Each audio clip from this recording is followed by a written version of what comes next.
మన దేశంలో చట్టాలు భారతీయ పేదలకు అందుబాటులో ఉండవు. డబ్బున్న వాడికే జీ హుజూర్ అంటాయనేది మనం చాలాసార్లు చూసాం. కానీ చివరకు తీవ్రవాదులకు కూడా అనుకూలంగా ఉంటాయని ఇప్పుడే అర్థమైంది.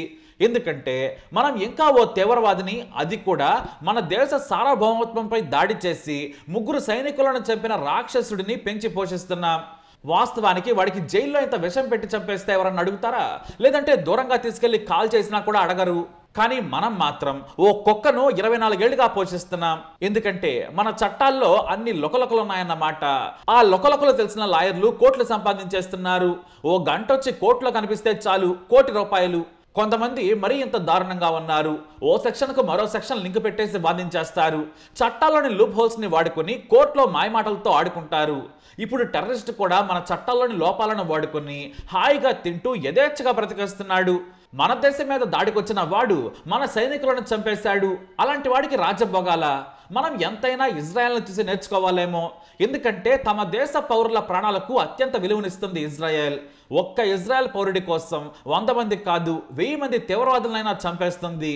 అడ్డుగా సామాన్యులున్నా సరే చంపుకుంటూ వెళ్ళిపోతుంది ఇజ్రాయెల్ దేశం. మొన్నటికి మొన్న ప్రపంచం మొత్తం ఇజ్రాయెల్ మారణహోమం సృష్టిస్తుంది అన్నా కూడా పట్టించుకోలేదు. సెంట్రల్ గాజాలో హమాస్ తీవ్రవాదులు కొంతమంది బందీలను దాచినట్లు ఇంటెలిజెన్స్ ఉప్పందించింది. అంతే, గాజాలో ఒకేసారి 2 మెరుపు దాడులు చేసింది. కేవలం 4 బందీల కోసం రక్తపాతం సృష్టించింది ఇజ్రాయెల్ సైన్యం. ఒకవైపు హమాస్ తీవ్రవాదులను చంపుకుంటూ వెళుతోంది. కానీ పాలస్తీనా పౌరుల మధ్య తీవ్రవాదులను దాచిపెట్టిన తీవ్రవాద సంస్థ వారిని అడ్డు పెట్టుకుంది. కానీ తమకు కావాల్సింది తమ దేశానికి చెందిన బందీలు. అంతకుమించి మరొకటి ఏది ఆలోచించదు. దాదాపుగా 12 గంటల పాటు ఒకేసారి 2 ఆపరేషన్లు నిర్వహించింది. మొత్తం మీద రక్తం ఏరులై పారుతున్నా కూడా దూసుకెళ్ళింది. ఓ చోట బందీలు దొరకలేదు, కానీ తీవ్రవాదులు మాత్రం హతమయ్యారు. మరో చోట బందీలు ఉన్నారని గ్రహించి చంపుకుంటూ వెళ్లిపోయారు సైనికులు. చివరకు 4 బందీలను ప్రాణాలతో రక్షించారు. ఈ 4 కోసం ఎంతమంది పాలస్తీనా ప్రజలను చంపారో తెలుసా? అక్షరాల 274 మంది. మరో 700 మంది బుల్లెట్ గాయాలతో ఆసుపత్రిలో చేరారు. ఎంతమందిని ఎందుకు చంపారు? 4 కోసం సామాన్యులను చంపుతారా అని అంతర్జాతీయ మీడియా ఆర్మీ అధికార ప్రతినిధి డానియల్ హగారిని ప్రశ్నించింది. కానీ ఆయన మాత్రం ఏం తొనకలేదు, కంగారు పడలేదు. చాలా గర్వంగా సమాధానం ఇచ్చారు. అదేమంటే నసరత్లోని 2 వేర్వేరు అపార్ట్మెంట్లలో బందీలను ఉంచారు. మేము వాటిపై దాడి చేసి రక్షించాలనుకున్నాం. కానీ మేము దాడికి ప్రయత్నం మొదలు పెట్టక ముందే మమ్మల్ని ట్రాప్ చేశారు. మా బలగాలు అపార్ట్మెంట్లకు వెళ్తుండగా చుట్టూ ఉండి నక్కిన తీవ్రవాదులు పెద్ద ఎత్తున గ్రెనేడ్లతో దాడి చేశారు. రాకెట్ గ్రెనేడ్లను వాడారు. మరప్పుడు మేమేం చేయాలి? మా బలగాలను కాపాడుకోవాలి, బందీలను కాపాడుకోవాలి. అందుకే మేము కూడా 100 రెట్ల ఫోర్స్తో 12 గంటల పాటు యుద్ధం చేశాం. ఆ ఆపరేషన్లో సామాన్యులు చనిపోయారు. ఇదే ప్రశ్న మీరు హమాస్ని ఎందుకు అడగరు? ప్రజల మధ్య బందీలను ఎందుకు ఉంచారు? శాంతి కోరుకునేవారు బందీలను ఇంకా ఎందుకు దాస్తున్నారు? ఇంకెంతమంది ఉన్నారో వెళ్ళి అడగమని చెప్పారు. అంతేకాదు, మా ఇజ్రాయేలీ ఒక్కరైనా సరే ప్రాణాలతో బందీగా ఉన్నాడని ఎక్కడ తెలిసినా కూడా మొత్తం దేశం వెళుతుందని మాత్రం చెప్పగలను. ఇది మేము మొదలు పెట్టలేదు, హమాస్ స్టార్ట్ చేసింది. కానీ మా వారందరినీ రక్షించుకొని తీవ్రవాదులను చంపేసి యుద్ధం ముగిస్తామని చెప్పకనే చెప్పేశారు. అంటే తమ జాతి వారికి ఇచ్చే విలువది. కానీ మహమ్మద్ అరీఫ్ అలియాస్ అష్ఫక్ అనే తీవ్రవాది కోర్టు విధించిన మరణశిక్ష మీద తనకు క్షమాభిక్ష కావాలని ప్రెసిడెంట్ ద్రౌపది ముర్మును వేడుకున్నాడు. రాష్ట్రపతి సహజంగానే తీవ్రవాది రిక్వెస్ట్ ను తిరస్కరించారు.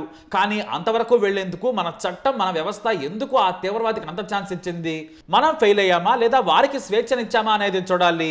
మేము సరిహద్దులను దాటి వెళ్లి బాంబులేసి తీవ్రవాదులను చంపామని గవర్నమెంట్లు చెబుతుంటాయి. కానీ ఇక్కడే జైల్లో ఉంచుతూ అదే తీవ్రవాదికి భారతీయుల పన్నులతో రుచికరమైన భోజనంతో పాటు కోట్లు ఖర్చు పెట్టి భద్రతనిస్తోంది. ఈ వెధవ 1999లో పాకిస్తాన్ నుంచి మరో 3 తీవ్రవాదులతో కలిసి భారత్లోకి కశ్మీర్ గుండా చొరబడ్డాడు. వీరిని లష్కర్-ఇ-తోయిబా పంపించింది. ఈ 3 డిసెంబర్ 22, 2000 సంవత్సరం నాడు మన ఐక్యతకు, స్వేచ్ఛకు సింబల్ గా ఉన్న రెడ్ ఫోర్ట్ పై దాడి చేశారు. రక్షణగా ఉన్న రాజ్పుతానా 7 రైఫిల్స్ యూనిట్ పై యథేచ్ఛగా కాల్పులు జరిపారు. వారు తేరుకుని కాల్చేలోపు పారిపోయారు. ఈ దాడిలో 3 సైనికులు అమరులయ్యారు, 5 తీవ్రంగా గాయపడ్డారు. అయితే ఈ ఆరిఫ్ ను ఢిల్లీ పోలీసులు 4 రోజుల తర్వాత ఓ ఇంట్లో అరెస్ట్ చేశారు. మిగతా 3 తీవ్రవాదులు అబూ షహద్, అబూ హైదర్, అబూ బెలాల్లు కశ్మీర్లోని ఎన్కౌంటర్లో మన దళాలు కుక్కను చంపినట్లు కాల్చిపారేశాయి. కానీ ఈ తీవ్రవాదిని మాత్రం పాకిస్తాన్ హ్యాండ్ ఉందని ప్రపంచానికి తెలియజెప్పేందుకు కోర్టులో ప్రవేశపెట్టారు పోలీసులు. అదే కొంప ముంచింది. అసలు పాకిస్తాన్ వాడు వచ్చాడని మనం చెప్పే రోజులు పోయాయి.